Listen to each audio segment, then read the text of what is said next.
Welcome to our Digital Humanism lecture of today. It is already, as I count correctly, the 20th lecture within 1 year. And it's already becoming a tradition. And it's already becoming a tradition to start with a piece of music at the beginning. Today, I would like to welcome an outstanding speaker, Mark Rothenberg. And he's also representing an outstanding institution with similar goals as our Digital Humanism initiative. Thanks, Mark, for joining us. Before passing over to our moderator, who will then introduce the speaker, just short the procedure of our lecture, of the talk of today. So we have, at the beginning, we have 30 minutes to talk, then we have 30 minutes Q&A, and afterwards, again, a piece of music presented by Peter Knees, and this is to round up this today talks and discussion. It's my pleasure to hand over to Paul Timmers. We know each other since the late 90s already, Paul, I think, when you were a director of the European Commission for Digital Society, and you were one of the central guy for digital society in Europe. Currently, Paul is a research associate at Oxford University for Political Sciences, and he's also a adjunct professor at the European University of Cyprus here, where he's also active in the field of cybersecurity. Paul is also a member of the Digital Enlightenment Forum, which is a partner to our Digital Humanism initiative. Paul, thanks for moderating the session, and the floor is yours. Thank you very much, Hannes. I hope that you can hear me well, and a special thanks, of course, to Mark Rothenberg. We are really pleased, Mark, that you are here and that you're going to enlighten us about artificial intelligence and democratic values and the path forward. Mark has a really impressive background, and I have heard his name. I don't think we ever met in person, but frequently when I was still working in the European Commission.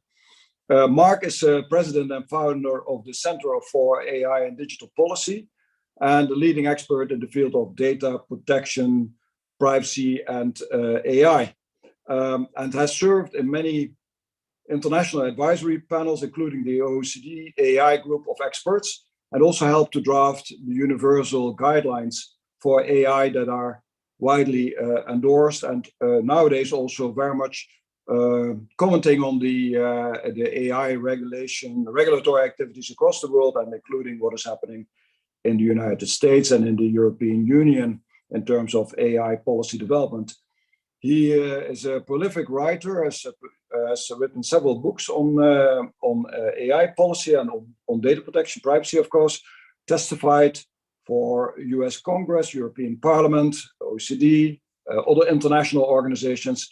And I should also say that I also associate the name of Mark Rothenberg to EPIC, the Electronic Privacy Information Center, that already since 1994, I think you are the founder and co-founder of that, and have been the president of that, established itself as the reference point, but also the place to discuss matters that are related to privacy. And you are certainly doing the same now with the Center for AI and Digital Policy on AI. Recently, you were awarded the ACM Policy Award for long-standing high-impact leadership in privacy and technology policy. I think absolutely something that we also shows also, I think, from all of us how much we appreciate your work. And just to finish here, Mark will in a minute then get the floor and use a presentation. I also saw that you are a licensed captain of the US Coast Guard. So if we need to be saved, we will turn to you. Mark, the floor is yours.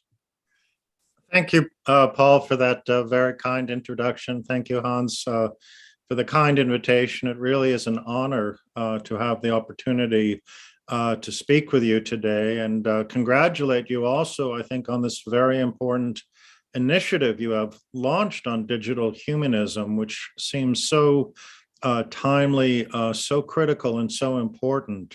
So thank you for giving me the opportunity to be a part of it. My only regret, actually, is that I can't join you in Vienna. I have very fond memories when I was a young child. The first trip I took with my family outside of the United States was to Vienna. And my grandfather taught me how to play chess in a park, which along with my sailing became my lifelong hobby. So thank you for this. And let me just jump right in. I'm going to speak with you today about artificial intelligence and democratic values.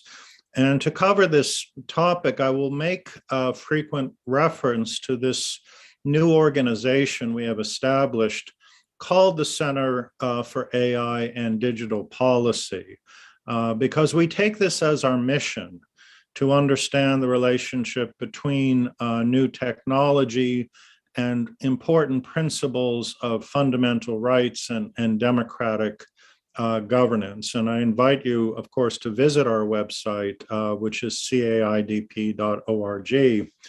I also had the good fortune over several years to work with the OECD in the drafting of the OECD AI Principles, which are the first global framework for the governance of artificial intelligence. This was actually one of several projects I've pursued with the OECD over the years. We have done some work on cryptography and computer security and risk assessment and even privacy. But the framework for artificial intelligence is perhaps the most significant work. And it is important to understand the context, the origin of this global framework.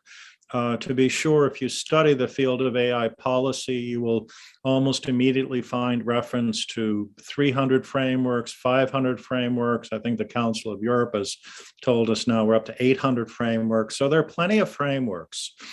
But the OECD framework is significant for several reasons. First of all, it was endorsed by national governments, 46 countries affiliated with the OECD. I think there are 38 member states and 8 observers.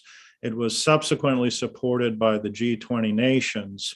But at least at the OECD, it also represents the dual commitment to the protection of democratic values and also innovation and economic progress. And so this is a framework that's grounded in a belief that we can have both the protection of political rights, we can have economic cooperation and development, and there is no necessary trade-off, which I think is key to understanding how we assess new technologies.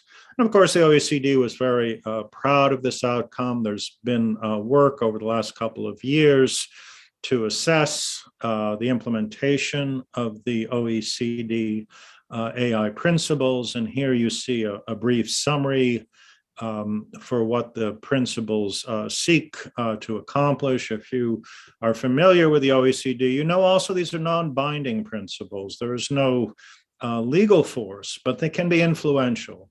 And oftentimes countries will take this type of soft law, it becomes the basis for national law or international agreement. We actually witnessed this over many years in the data protection field, where the OECD privacy guidelines oftentimes provided a basis for the United States and the European Union to resolve their differing approaches to data protection. And I'm sure also many of the terms on this slide regarding the contents of the OECD principles will be familiar to you.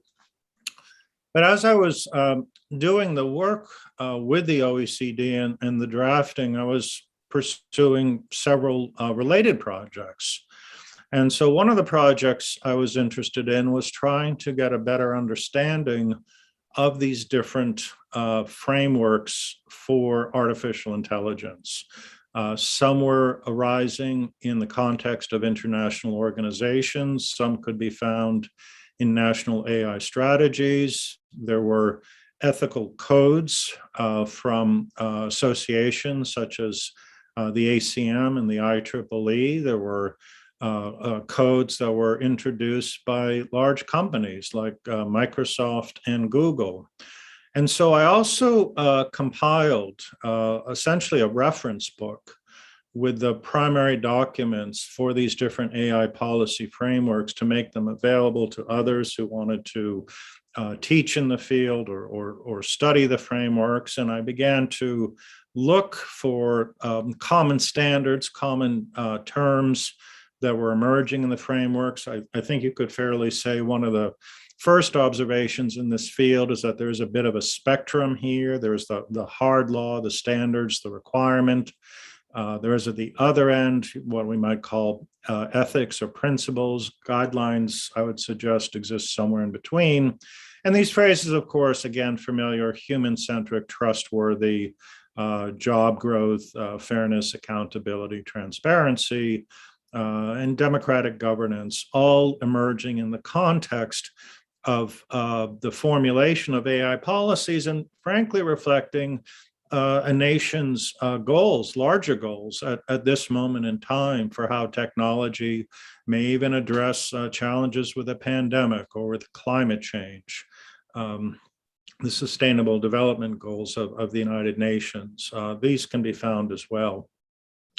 So there's the work of the OECD. There's the effort to put in one place the key text. And then there was also work that was underway with civil society organizations, with computer scientists, with legal experts, to set out a framework more strongly associated, we might say, with fundamental rights.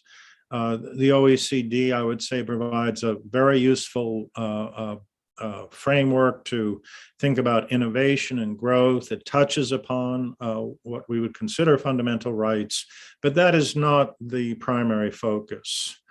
And in the lead up to the meeting of the Data Protection Commissioners Conference that was held in Brussels in 2018, we tried to put out a set of guidelines, which we called the Universal Guidelines for Artificial Intelligence.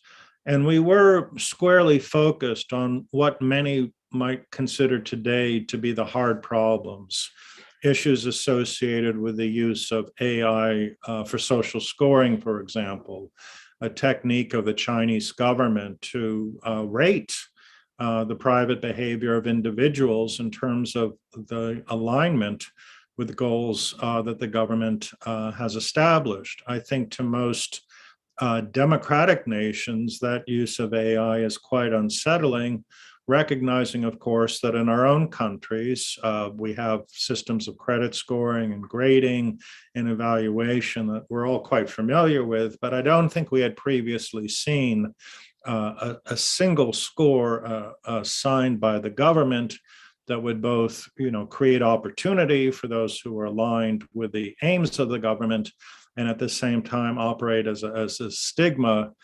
preventing employment or transportation or access to education if the behavior was not aligned with the government. So that was an issue we had identified.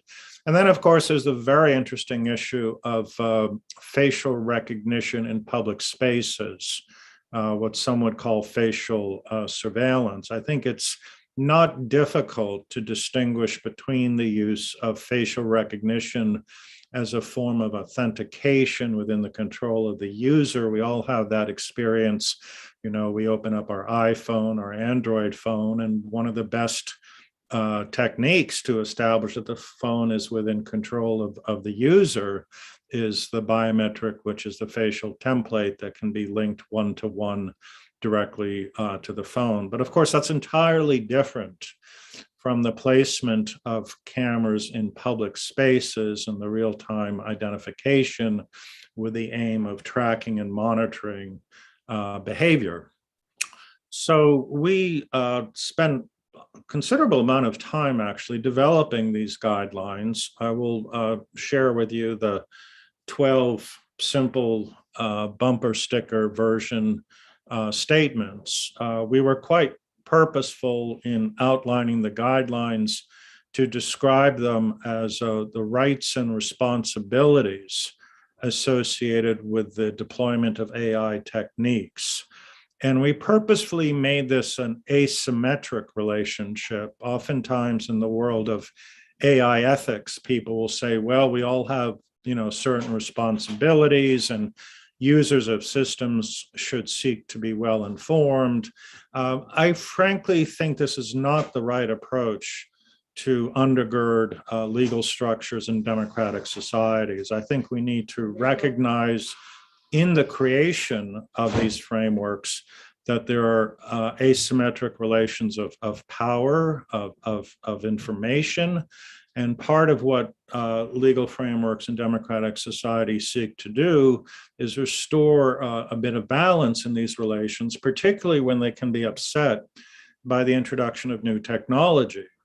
And AI, of course, has the capacity to dramatically amplify the power and the authority of both large businesses and government over individuals through decision-making. And so at the outset, in formulating the universal guidelines, we purposefully said to those who are subject to AI-based decision-making, they should receive certain rights about transparency of the decision, about, a decision made by a person. And those who choose to deploy these techniques should carry various obligations. I was interested, for example, in the asymmetry of identification in physical space, because while those cameras are designed to identify people, aerial drones with cameras and facial recognition identify people, interestingly, our ability to understand who operates these systems seems to be inversely proportional to their interest in identifying us. They hide behind digital screens. And so we called for an identification obligation, which I was actually pleased to see in the EU regulation on drones, carried forward this view that if you operate drones in public spaces, you have a responsibility to actively make known the operator and purpose of the drone. That's an example of an identification obligation.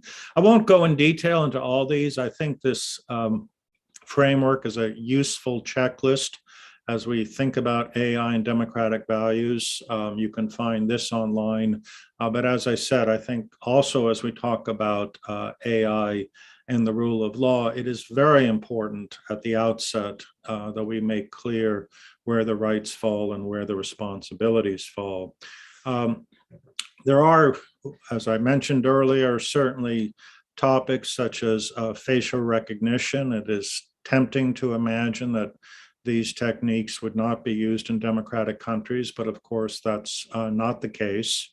Many European countries, the US, South America, and elsewhere are all wrestling, I would say, a bit with the question of how to deploy these techniques, whether to deploy these techniques. The proposed EU AI Act treats remote biometric identification as a high-risk application of AI, but doesn't actually prohibit it, as many of the NGOs and academic experts have urged. I spoke a few years ago to the privacy commissioners when they were gathered in Albania and urged them to at least adopt a moratorium.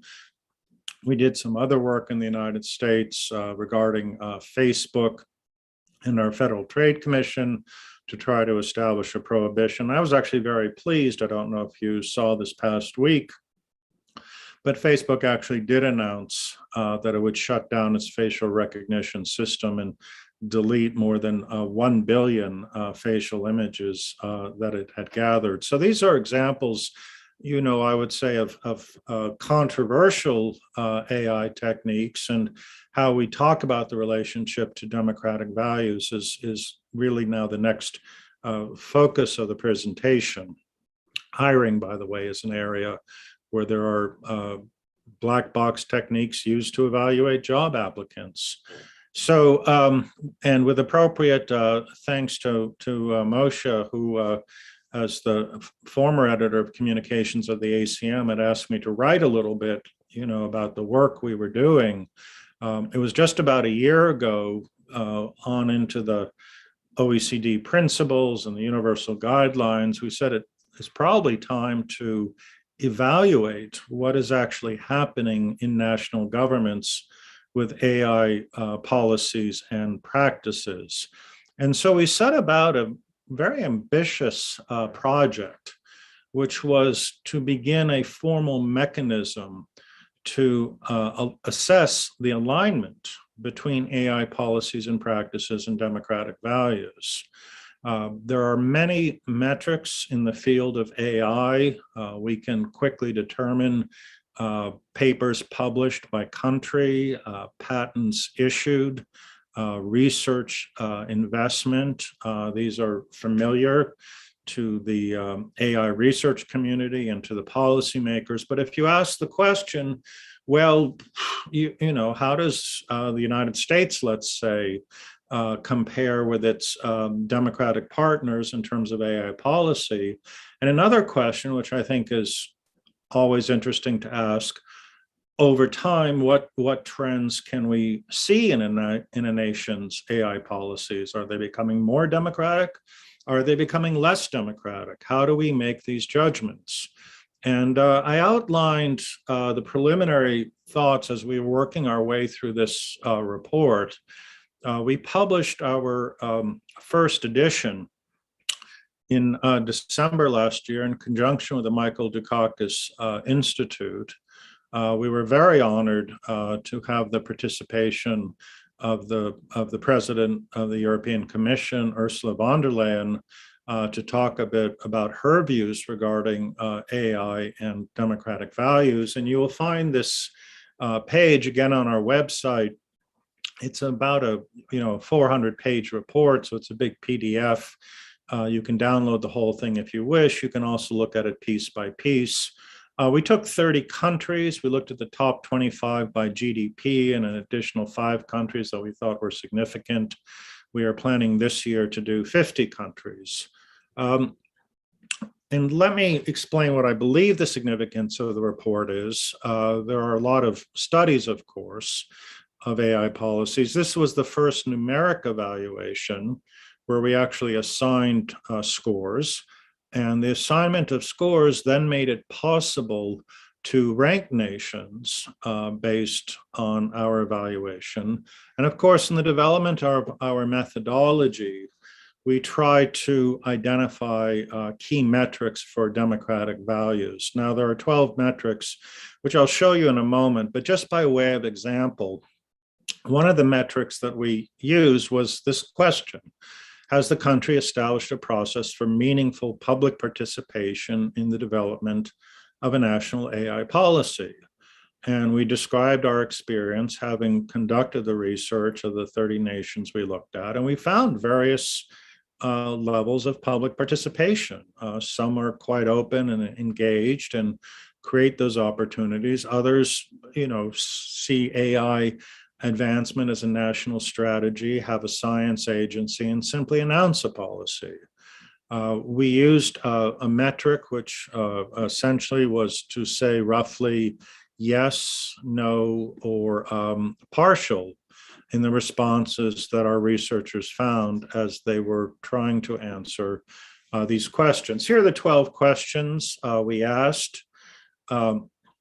Critically, we looked both at endorsement of frameworks that we considered aligned with democratic values for AI and also implementation of those frameworks. So a country can say, yes, we think the OECD has done very good work and we endorse. But if they're not taking steps to implement, then there is clearly a problem. We had a similar approach with the Universal Declaration of Human Rights.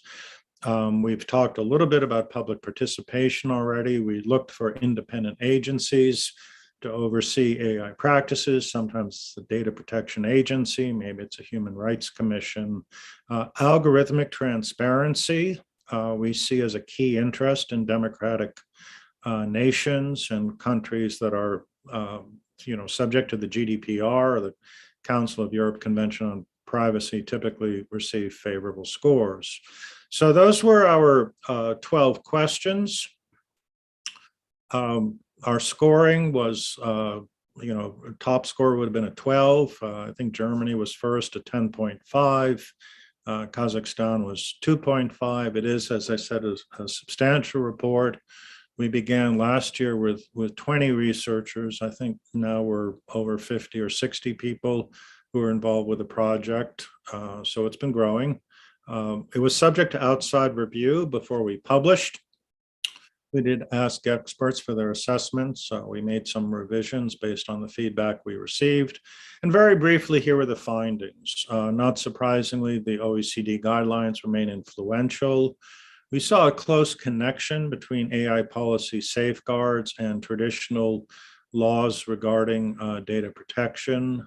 As I mentioned earlier, there's clearly red lines that help distinguish democratic nations from authoritarian nations. Authoritarian nations were not reluctant to deploy facial surveillance in public spaces. Democratic nations have struggled with that issue. And then you get into questions such as a criminal sentencing or scoring of citizens. Notably, the pace is accelerating. Here are our groupings for our first assessment. And as I said, this provides both a comparison at a moment in time between countries, and over time, as we continue to ask the same questions and produce results, we'll look for trends and try to determine whether country practices are improving or moving in the wrong direction. Here's an excerpt of the scoring from the matrix. You can see a good result on a question would be a Y, a bad result would be an N, and partial credit was a P. And frankly, we recognize that in using subjective ratings and the scope of our empirical work, I think, was very good under the circumstances, but we did not want to create the false concreteness that sometimes arises in statistical assignment. There's no 8.36 score to be found here. These are rough scores reflecting approximate answers to the questions we asked. We do have recommendations. We do talk about the need to implement democratic values and ensure public participation, fairness, accountability, and transparency remain cross-cutting themes as they were when I did the survey for the AI policy source book. We were particularly interested in the deployment of AI by government itself, because it is so influential in establishing best practices. We raised this, in fact, recently with the G20 nations at their meeting, their summit in Rome, and we continue to focus on facial recognition. We've distributed the report. We're doing an update now. As I said, our research group has grown, and it's an exciting project. We have some engagement, certainly, with decision makers. Our ultimate aim, of course, will be to drive the policies and practices of national governments toward higher scores. And I'll just say a few words now about where we are with the center and maybe also some opportunities for collaboration. Of course, welcome your questions and have dialogue. On top of the report, we are now doing weekly updates looking at significant AI policy developments. We were very interested in the leader statement that came out of the G20 statement in Rome, summit in Rome, calling attention to inclusion and diversity for the first time in the realm of AI, talking about privacy and gender equality. We are noting significant reports in the field, and we are also beginning to engage more with policymakers with the aim of trying to influence outcomes. We actually had a very good meeting last week here in Washington, DC, with the ADA Committee of the European Parliament, which is about to produce recommendations regarding the EU AI Act, and we had the chance to share our views with them. We've also formalized the study of AI policy, and our aim is to create a formal rubric to teach others many of the key legal instruments and norms and relevant facts to participate as an AI policy advisor. We graduated our first class in the spring. We've required a professional ethics statement from everyone who completes the class. I think that's the first time that's been done in the AI policy field, and we invite applications. So I'm making an offer here to those who'd like to learn more about our work and participate in our work. We are opening up our Spring 22 cohort group with applications through mid-December. We've also arranged externships for academic credit with law schools in the United States, including Georgetown and Stanford, and hope to create similar arrangements with universities in Europe and elsewhere. And engaged, of course, in the policy debate. Our Office of Science and Technology Policy here in the United States has recently proposed a US AI Bill of Rights, which we favor. And we made recommendations just this past week about how to carry that goal forward. Finally, we're at a very interesting moment. Here we are mid-November. We're anticipating a lot of news on AI policy. Today, Mr. Voss of the ADA committee introduced a draft report. We will take a close look at that. UNESCO will announce its formal recommendation on the ethics of AI. That is the opening session. That photograph is from yesterday. And we are taking the opportunity to host tomorrow, around this time, in fact, a global conference on AI and democratic values, focusing on two key topics, the first being governance, and the second being the protection of fundamental rights. And finally, I will close by inviting you to join us if you're available tomorrow to continue the conversation about the relationship between artificial intelligence and democratic values. So thank you very much for your time. That's my presentation. I would be happy to answer your questions and have a discussion. Thank you very much, Mark.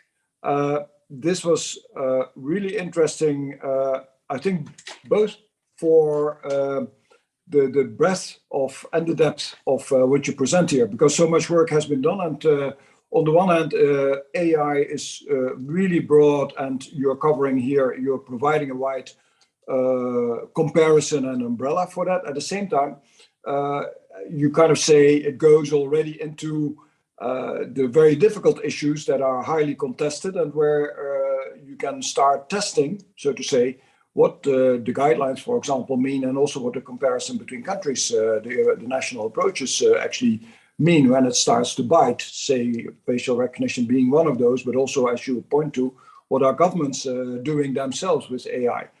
So let's move to the discussion with the participants. So everybody knows you can raise your hand, and if I don't see your hand, someone will help me to spot that. I saw you can use also the chat, and perhaps we can first take on the chat. There was a question from Alison, and then the next one that I will invite is Edward Lee. So Alison Stanger. Alison, would you like to formulate your question?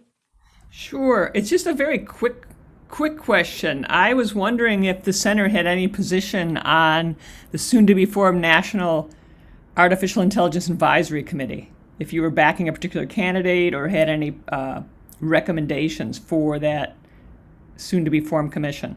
Yeah, that's a very good question. Thank you for that. In fact, we support that initiative from the Office of Science and Technology Policy here in the US. We have nominated 2 people.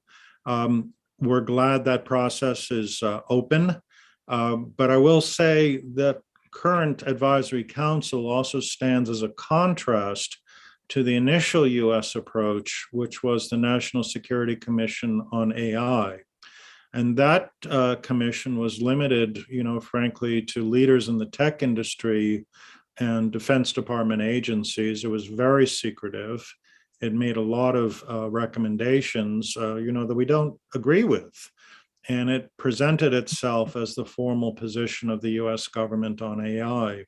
That was not the right approach.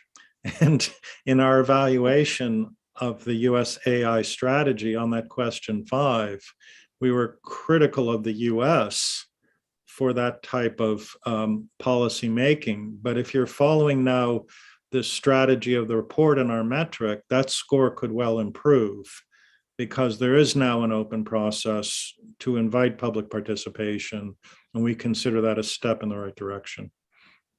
May I just build for a minute on that question? Does that also mean that apart from kind of assessing the quality of the governance, you are also starting to give, this is the way you could actually organize it. This is a proper form of governance. So kind of giving, well, it's the normative part, but at least this is anyway an open method of comparison, so it could be best practices. Yes, I'm a very big believer in comparative studies. And I think one of the great virtues of comparative studies is that it gives you the opportunity to see how the same question is addressed in different jurisdictions. So I don't need to, so much be the academic and imagine my most favorite approach. I can say, isn't it interesting, let's say, that in Canada, they went through a series of public meetings and provided a draft report and then proceeded to a national strategy on that basis. The EU actually did something very similar with a white paper in February 2020, and India has as well. So we do the study to find exemplars of good practice, and it is a way to encourage other countries to say, maybe you could follow the lead of that country in the development of your national strategy. Yeah, thank you. Edward, you have your hand raised. The floor is yours. Yeah, hi, Mark. I'm Edward Lee from Computer Science at Berkeley. My question is about algorithmic transparency, and the short version of the question is, what if it's impossible? And just to elaborate a little bit, most people relate this idea of algorithmic transparency to the ability to provide convincing explanations for the outcomes of the AI. And I conjecture that a demand for convincing explanations is going to lead to the development of an AI that can provide a convincing explanation for any decision. We already know that humans are actually very good at that. And psychologists know that often the convincing explanation is not actually what an explanation of what leads to the decision. And we're seeing similar phenomena in particularly architectures that are based on deep neural networks, where you can come up with many different convincing explanations for just about any decision, including opposite decisions. And if we automate the process of creating the convincing explanations, we will have accomplished exactly nothing. Yeah, I agree with you, Ed. Nice to see you, by the way. I actually thought you were going to ask a slightly different question. I'm sure you remember the days, what we used to call AI back in the 80s, which were essentially rule-based expert systems, right? And they were transparent and they were provable. I spent some time writing chess and backgammon programs. And if I didn't like the result, I'd alter a coefficient or change the, tree search mechanism or whatever it was. But the nice thing about that era to me was that, we could investigate, we could prove, we could adjust. Now, as you say, we're in the realm of machine learning and neural networks, and they are essentially black boxes.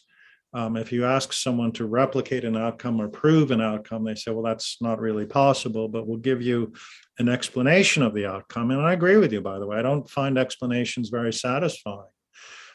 We have focused in the metric on algorithmic transparency on certain legal instruments, such as Article 22 in the GDPR and Article 9 in the Council of Europe Privacy Convention, which actually give people the right to access the logic and factors that contributed to a decision, right? And, I've had this debate with people say, well, that's, lovely theory, but you have to understand practically it's not possible. And my view, at least, is if your model, for criminal sentencing relies on the fact in the United States that young Black males have a higher recidivism rate than young white females, and therefore they should go to jail for a longer period of time, we simply wouldn't permit it. But if you produce the same outcome based on the data sets that you've gathered with no opportunity to investigate or interrogate, we shouldn't allow it. You see, so we're in a realm where I think we are actually going to need to make some decisions, and it may be the EU risk framework that helps us with this, where we may actually need to prohibit certain types of AI practices if we can't prove outcomes. Because in, for example, criminal sentencing, and we might even say job hiring, the consequences of an unfair or inaccurate outcome are just too great, you know.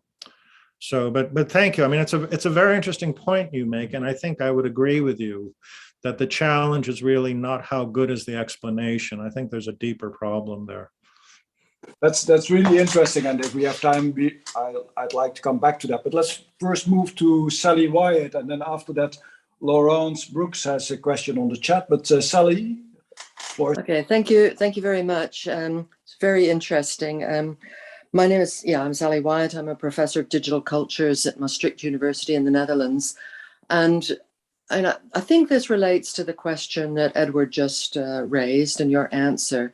But it's, I think an important democratic value is protecting the rights of minorities in a country.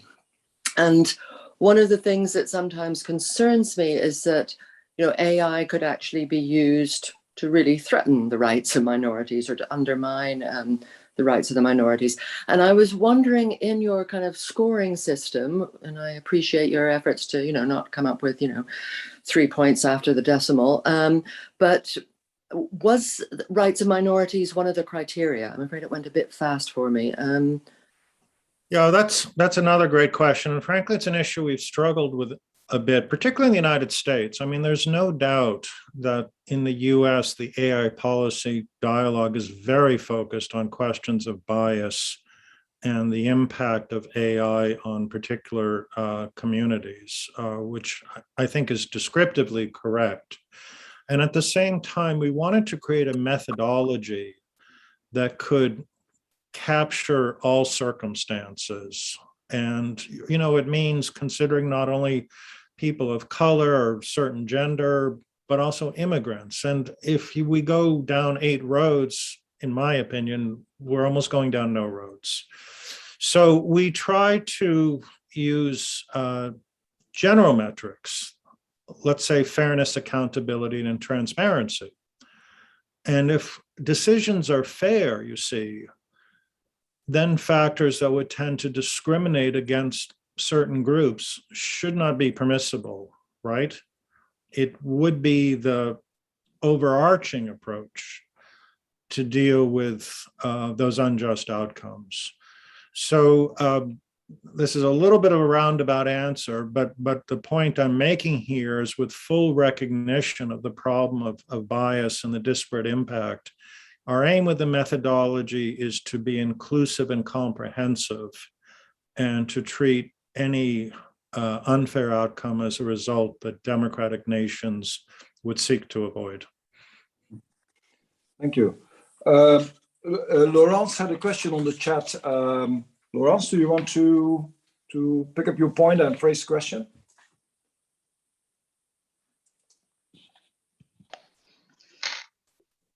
Hello, thank you very much for your talk, Mark. Laurence Brooks here, professor in the Centre for Computing and Social Responsibility at De Montfort University in the UK. I was just trying to kind of widen the conversation a little bit. I very much appreciate that you came to talk about AI, but it's also what lessons can we learn from this for maybe other technologies? AI, in a sense, has already been quite well developed, especially, well, in some parts anyway, in some aspects. But there are other emerging technologies which also speak very much to some of the other questions about threats to democracy and human rights. And I'm just wondering, are there lessons, do you think, that we can learn from the AI development that we can apply to technologies earlier on in their development phase? So things like neurotechnologies, where people are already experimenting with direct interaction with the brain, or even the one that's around us at the moment with COP26 and climate change. Are there kind of policies and lessons that we can extract from this that we can apply to these more emerging, more developing technologies? It's an excellent question, Laurence, and I think particularly in the field of science and ethics and science and professional responsibility, there's a wide terrain of technologies that require more careful investigation. I will say at this moment, there is good reason to focus on AI. And the simple reason is that governments are focused on AI and big companies are focused on AI. And the decisions that occur now through political institutions will have lasting consequence. So the debate around AI has both matured and concentrated, that I think it justifies this attention. But I would not exclude through the lens of science and ethics, or as I said, science and professional responsibility. Nanotech comes up from time to time, or robotics comes up, or bioengineering. All of these are important fields to study. Mark, may I ask the mirror of that question, perhaps?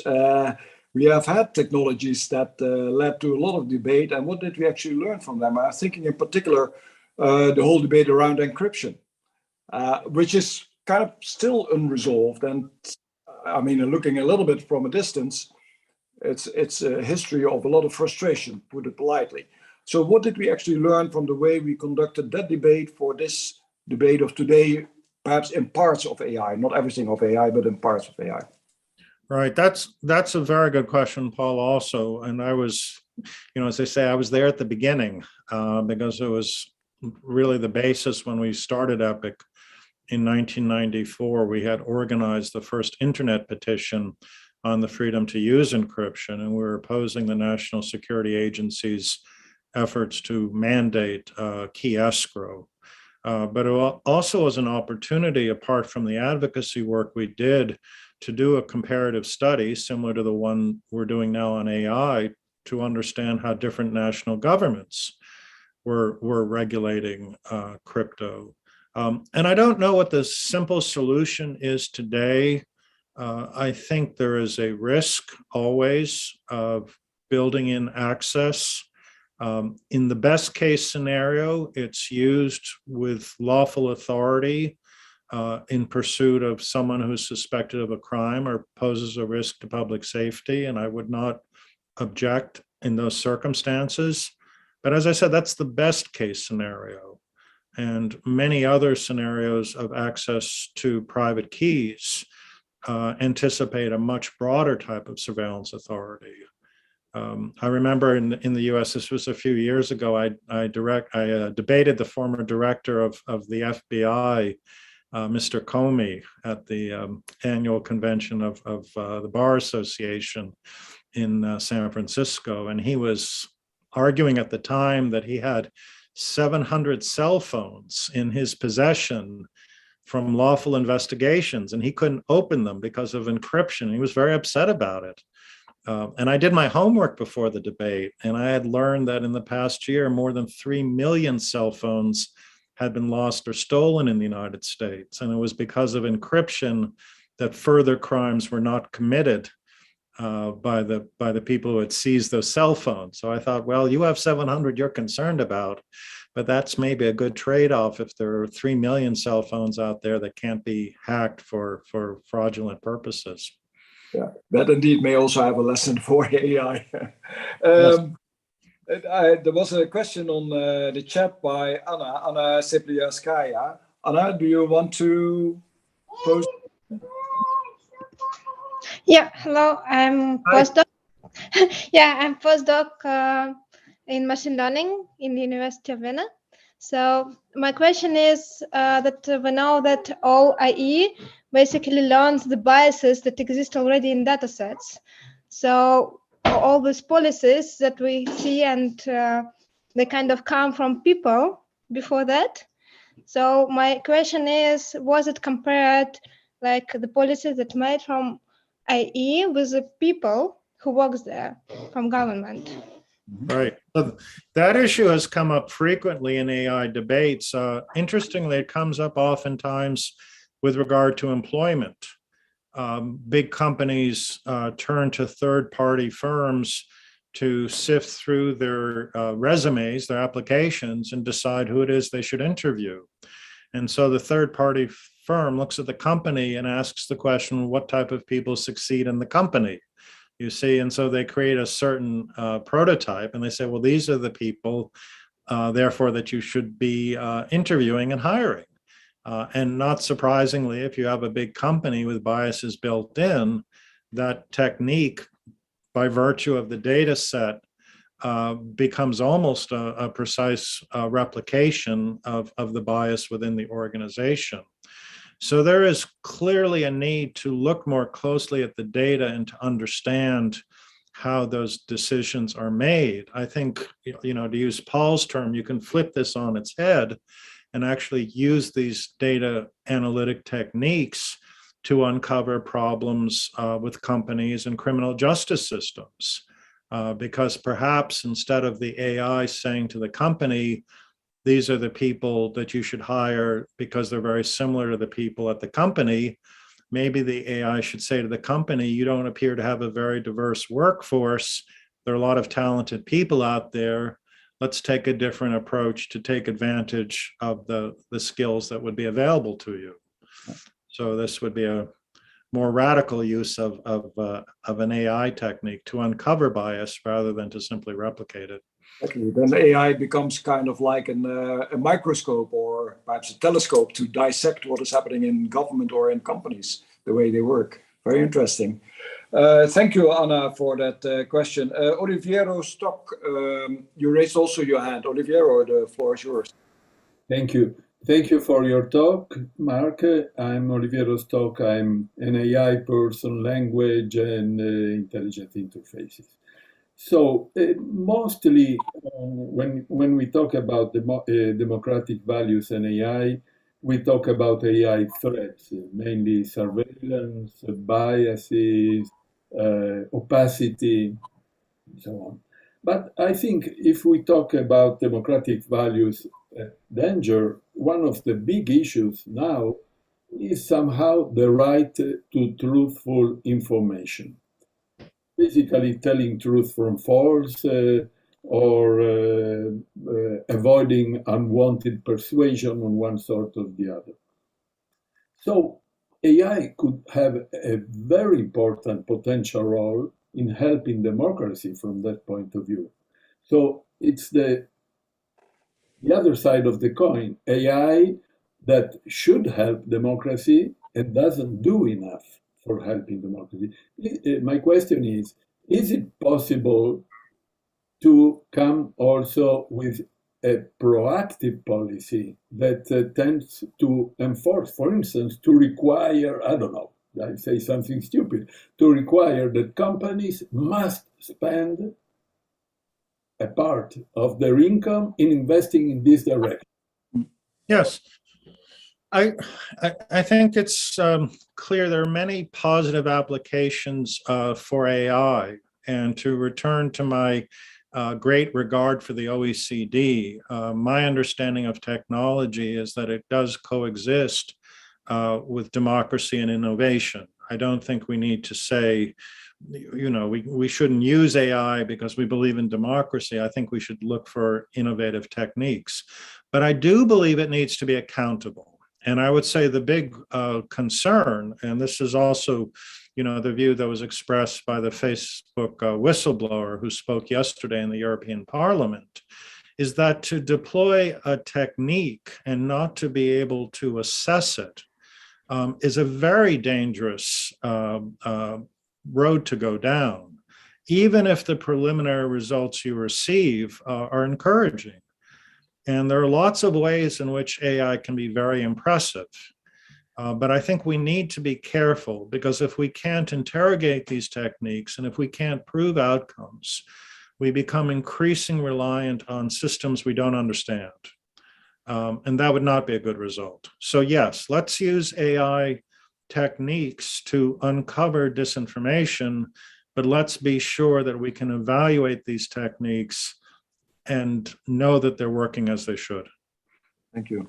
Mark, we are nearing the end of the hour, but I see that Hannes still would like to intervene, and there's also another question on the chat. Perhaps Hannes first. Hannes, you want to take the floor?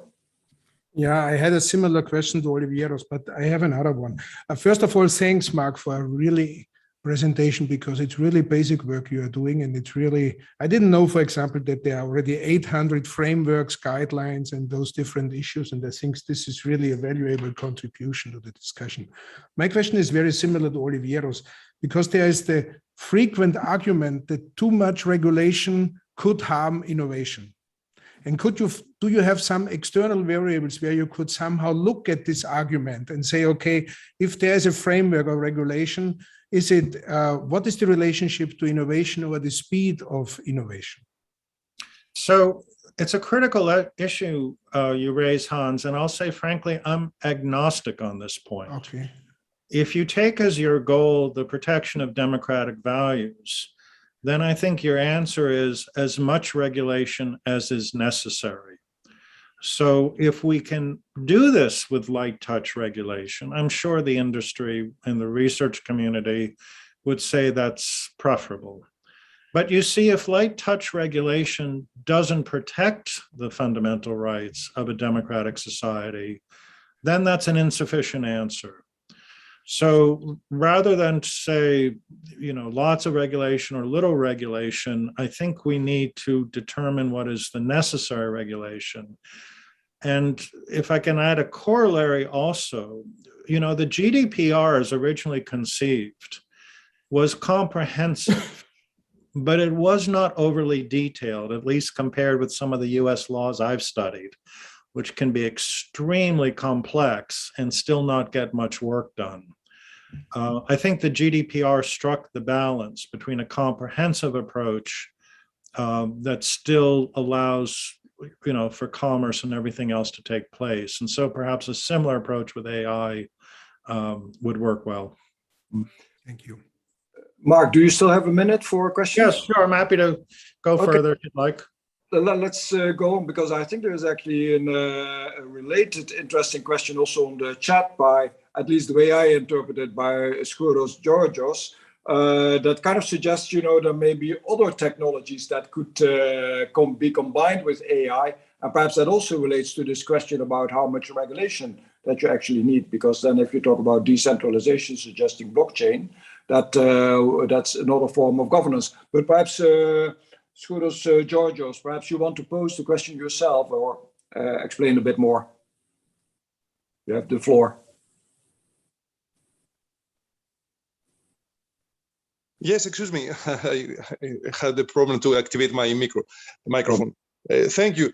The idea is that as we hear more and more about blockchain these times, and I've just read a book of called Cyber Republic of George Sarkadakis, who is a padre of me from Greece. Who in this book he puts several interesting matters and thinks that these new decentralized systems, which probably will take over the actual Web 2.0 system, all these social media, etc., which are owned by big companies, maybe they will favor democracy and respect of democratic values in the future. What is your opinion? I would not like to. I think it's understandable what I would like to. Right. So I addressed this issue just a couple of weeks ago. I was speaking with the data protection commissioners, and again, making the argument that I do think new technologies do advance democratic values. I don't think we need to have a negative assessment. And blockchain could as well. But here you see the significance of understanding the asymmetric allocation of rights and responsibilities actually becomes quite important. So I'm concerned that blockchain is used to, let's say, track the activities of the private individual and create, a verifiable public ledger that disadvantages the individual, in the dispute with the business. Whereas if blockchain is deployed to expand accountability techniques with regard to companies and agencies that are deploying AI methods, this is actually a way that we could implement or encode democratic values. Because you see, we've established the predicate accountability for AI is important. Blockchain is a technique that could advance that goal. Let's implement that technique toward that goal. And this is the way in which, we do introduce and can introduce technologies in many domains that also constitute forms of innovation and that also advance the interests of democracy. Thank you, Mark. This is really fascinating. I mean, AI is in that sense, perhaps not only that we are talking about that technology, but the way it exposes, in many ways, we are working, we are assumed that we have relationships, whether in the public sector or between consumers and companies, expose that.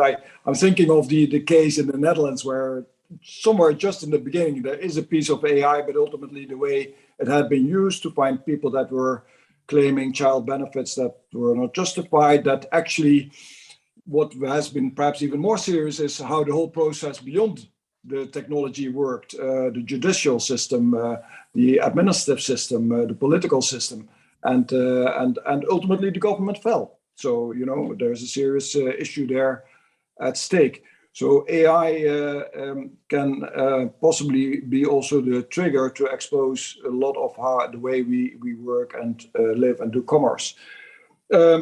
Mark, there's a lot more to be said, but we are very grateful that you have been going in depth here with us and also been able to, I think, bring these topics, a lot of work that is happening in this field. And as Hannes also said, a lot more is going to happen here.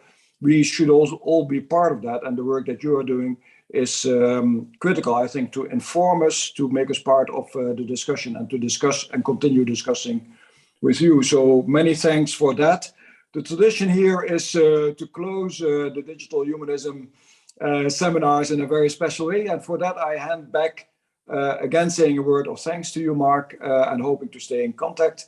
I hand back to Hannes or to Mette? No, to Peter. Okay, to Peter. There you go.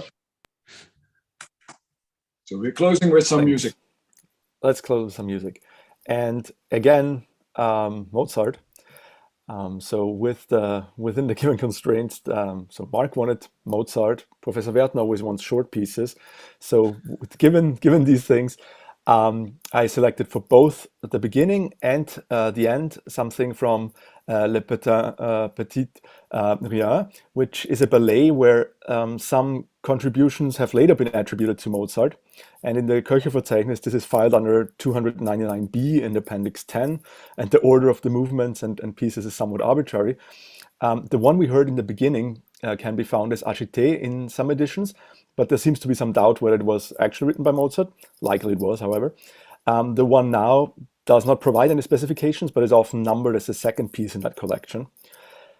Performance-wise, both performances are found under the name of an obscure orchestra called L'Orchestra Filarmonica di Moss-Weismann, which is funny because it seems to only exist on music streaming platforms and appears to be a fake name to rebrand others' recordings and avoid proper attribution and collecting royalties.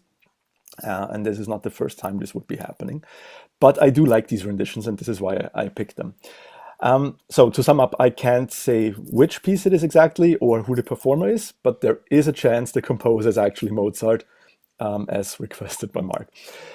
Now I have a nice segue. For sure, we do know the performer of our next lecture, which is taking place already next week. Min-Jin Pei from Claremont McKenna College will talk about the transition from labor-intensive to tech-intensive surveillance in China, and Susan Winter will moderate. Okay, so with another little nothing by probably Mozart, I say thanks to all for today and see you next week.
Thanks to all of you. Goodbye. Thank you and goodbye. Bye. Thank you, Mark. It was great. Mark, Thank it was great. Nice to see you all. Okay, bye.